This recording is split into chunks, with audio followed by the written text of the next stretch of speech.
বিসমিল্লাহির রহমানির রহিম। আসসালামু আলাইকুম। দেশ এবং দেশের বাইরে যে যেখান থেকে আজকে আমার এই ব্লগটি দেখছেন, আশা করি আল্লাহর রহমতে সবাই ভালো আছেন। আলহামদুলিল্লাহ, আমরাও ভালো আছি। আজ আমি একটি ভর্তার রেসিপি নিয়ে আপনাদের মাঝে হাজির হয়েছি, আর সেই ভর্তাটি হচ্ছে চ্যাপা শুটকির ভর্তা। তো এখানে আমি নিয়ে নিয়েছি চ্যাপা শুটকি, রসুন, পেঁয়াজ কুচি এবং নিয়ে নিয়েছি শুকনা মরিচ। তো আজকের এই ভর্তাটা আমি করব পাটা শিলে বেটে। তো আমি এই উপকরণগুলি এখন ভেজে নেব। তার জন্যে প্রথমে একটি চুলাতে একটি ফ্রাই প্যান বসিয়ে এর মধ্যে দিয়ে দিচ্ছি পরিমাণ মতো তেল। তো তেল দিয়ে এখন আমি এর মধ্যে দিয়ে দিয়েছি শুকনো মরিচগুলি। তো শুকনো মরিচগুলি দিয়ে এখন আমি অল্প আঁচে বেশ কিছুক্ষণ ভেজে নেব।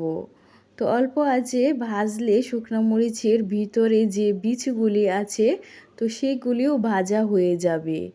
তো এর মধ্যে আমি অল্প আঁচে বেশ কিছুক্ষণ ভেজে নিয়েছি শুকনো মরিচগুলি। নিয়ে একটি প্লেটে আমি এখন শুকনো মরিচগুলি উঠিয়ে নিচ্ছি। এখন আমি এই তেলের মধ্যে ভেজে নিব আগে থেকে যে পেঁয়াজ এবং রসুনগুলি রেখেছিলাম, তো সেই রসুনগুলি। তো তার জন্যে পেঁয়াজ রসুনগুলি দিয়ে দিয়েছি, দিয়ে এর মধ্যে দিয়ে দিচ্ছি পরিমাণ মতো লবণ। দিয়ে সবগুলি পেঁয়াজ রসুনকে ভালোভাবে নেড়ে চেড়ে মিশিয়ে বেশ কিছুক্ষণ ভেজে নিচ্ছি। তো এর মধ্যে পেঁয়াজ এবং রসুনটা ভাজা হয়ে গিয়েছে। এখন আমি পেঁয়াজ রসুনটাকে একটি পাত্রের মধ্যে উঠিয়ে নিচ্ছি। তো একটি পাত্রের মধ্যে উঠিয়ে নিয়ে একটি সাইডে রেখে দিব। দিয়ে এখন আমি এর মধ্যে ভেজে নেব চ্যাপা শুটকিগুলি। তো তার জন্যে একে একে সবগুলি চ্যাপা শুটকি এর মধ্যে দিয়ে দিচ্ছি।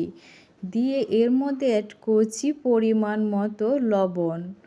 তো লবণ দিয়ে সবগুলি চ্যাপা শুটকিকে ভালোভাবে নেড়ে চেড়ে মিশিয়ে নিচ্ছি। নিয়ে বেশ কিছুক্ষণ ভেজে নেব। তো এর মধ্যে চ্যাপা শুটকিটা ভাজা হয়ে গিয়েছে। এখন আমি সবগুলি উপকরণকে বেটে নেব। তো তার জন্যে আমি একটি পাটা এবং শিল নিয়ে নিয়েছি। তো প্রথমে আমি বেটে নিচ্ছি শুকনো মরিচগুলি। তো শুকনো মরিচগুলি এর মধ্যে বাটা হয়ে গিয়েছে। এখন বেটে নিয়েছি পেঁয়াজ এবং রসুনগুলি। তো প্রতিদিনের মতো আজকেও আপনাদের কাছে আমার একটি রিকোয়েস্ট, আমার এই ব্লগটি যদি প্রথম থেকে শেষ পর্যন্ত দেখে সামান্যতম পরিমাণের ভালো লেগে থাকে তাহলে প্লিজ একটি লাইক এবং সাবস্ক্রাইব করবেন। আর কমেন্ট বক্সে অবশ্যই আপনাদের মূল্যবান মতামতটি জানিয়ে আমার পাশে থাকবেন। এর মধ্যে পেঁয়াজ এবং রসুনটা আমি বেটে নিয়েছি। নিয়ে এখন আমি আগে থেকেই যে চ্যাপা শুটকিটা ভেজে রেখেছিলাম তো সেটাও এখন আমি বেটে নিচ্ছি। তো চ্যাপা শুটকিটাও ভালোভাবে মিহিন করে বেটে নিব। তো এর মধ্যে সবগুলি উপকরণ বাটা হয়ে গিয়েছে। এখন আমি এতে অ্যাড করছি পরিমাণ মতো লবণ। পরিমাণ মতো লবণ অ্যাড করে হাত দিয়ে ভালোভাবে মিশিয়ে নিচ্ছি। তো এই চ্যাপা শুটকির ভর্তাটা গরম ভাত দিয়ে খেতে অসম্ভব টেস্ট হয়।